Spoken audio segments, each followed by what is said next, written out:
exemplified in the campaign for Resident Evil 5 this year, which is, as you know, one of the most successful titles we've had this far in calendar year 09. You know, they've really looked at the power of user-generated content or just great entertaining pieces of video and figured out how to apply that to an advertising campaign for a video game, and then also are very aware of and appreciate the power that viral and sharing has, and have brought together a campaign that Mr. Mike Webster, Director of Marketing at Capcom, and Mr. Chris Kramer, Senior Director of Community and Communications at Capcom, are going to come on up and let us know how they did it. All right, Mike, Chris? So as Steve mentioned, the title of our talk is Arming the Core to Attract the Masses. So really what we wanted to do was basically apply what Matt had been able to accomplish to our business in order to evolve our marketing. Because what Matt had done unintentionally, we basically wanted to recreate intentionally. And we wanted to leverage what Pete was talking about with regards to earned media. So we asked ourselves a couple of questions when we set out to do this. One, how do we create and maintain the proper message? What is the core looking for? And then we had to integrate those two things. So how do we arm the core with our message?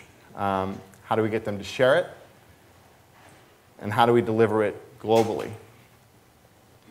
And then how do we integrate that message across all other media? So that's what we're going to be talking about today, and then we're going to share some of the results. So we identified internally how we wanted to roll out information for the game. And if you look at the campaign documents and you look at the PR plan, they're all very, very detailed documents. But we wanted to synthesize that into a document that we could share globally and understand what we were talking about in terms of messaging at any given time and how that affected either the PR that was happening at that time or the events that were happening at that time. And then when our media was going to be running in conjunction with when we were delivering other messages. Specifically to our fan base, they wanted Resident Evil content, right? And they also wanted continuity. So that content had to have a real connection to the Resident Evil series. That's very important to our fan base. And certainly coming off a very, very successful Resident Evil 4 launch, the expectations were extremely high. Our audience wants to be entertained, and I think these last two bullet points are probably where we see a lot of people not develop their plans as much as they probably could, and that's in the areas of recognizing the fans and appreciating them. So we made sure that while we maintained the message, we made sure that we implemented things designed to recognize the people that are Resident Evil fans and also show them appreciation. One of the cool things we did with Resident Evil campaign is the viral videos were done in a way that I had never seen as kind of like a gamer, an enthusiast of games before. We knew internally what the storyline of the game was and what the events were going to happen within the game. And what Mike and Eisenberg had created with the viral videos was actually very similar to Lost. It was like a flash forward to flash back, essentially. So we'd taken the main character of the game and brought him home after the end of the game. And so the viral video campaign actually showed kind of this character and what was happening to him post, the storyline of Resident Evil 5. It was just very interesting. It was very creative, and it was not, we could have gone, and done like, Resident Evil Frisbee or, some sort of bizarre YouTube fake out. But instead, the idea was to go and do something much more interesting, much more creative, and it was actually really interesting to see them all come together.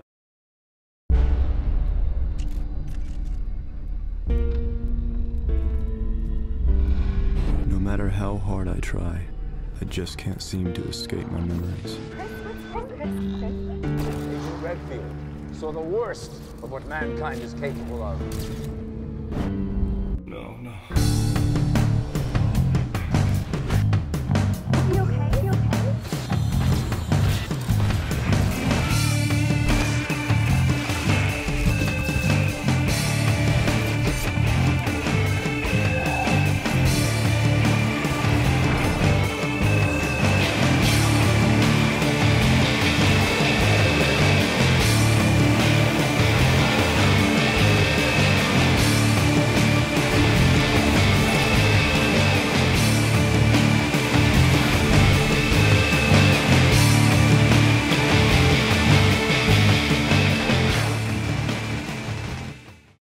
But if you take a look at on game trailers, and this represents the number of thousands of views months from release.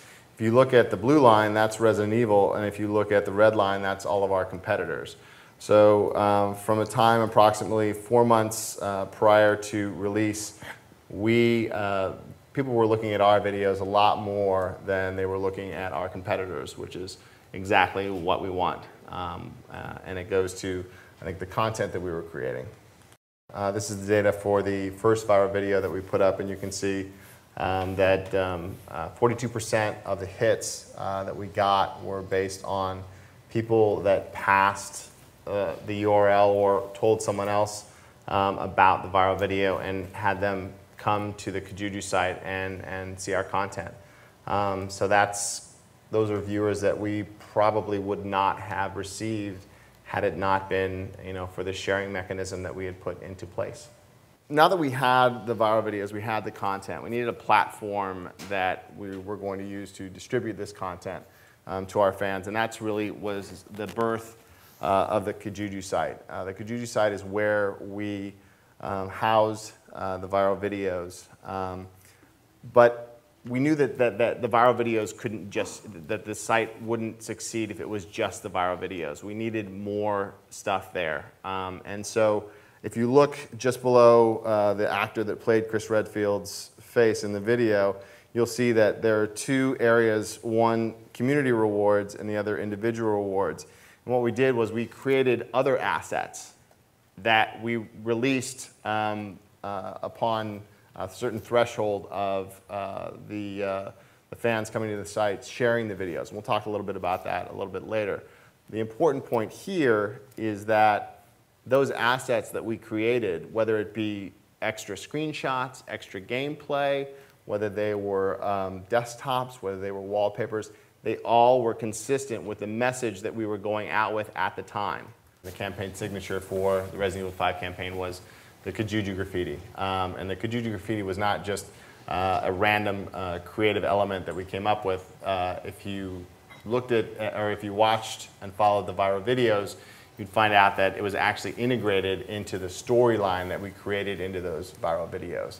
But we integrated this across many different media, one of them being PR.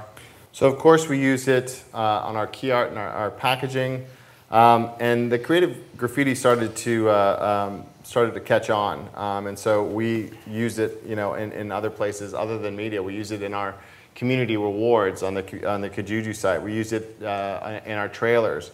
We used it in a lot of our outdoor advertising, and even sales and licensing began to get excited about what we were doing with this. And if you looked if you went to a GameStop in March, then you would have seen big window clings that highlighted the front of pack and also included the Kajuju graffiti on it. In addition, licensing got a hold of this and they went crazy with t-shirts and wristbands and all kinds of stuff. So basically what we're looking at here is all of the Resident Evil games from all the way back from 1996 and Resident Evil 1. And you can see that we've achieved some good success with the brand, and the red spikes are Resident Evil 4. So you can see that did fairly well. Anyone hazard a guess at where we are for Resident Evil 5? So based on what we set out to achieve in growing the fan base and utilizing our fan base to grow the brand, we definitely achieved that in terms of the sales number for Resident Evil 5.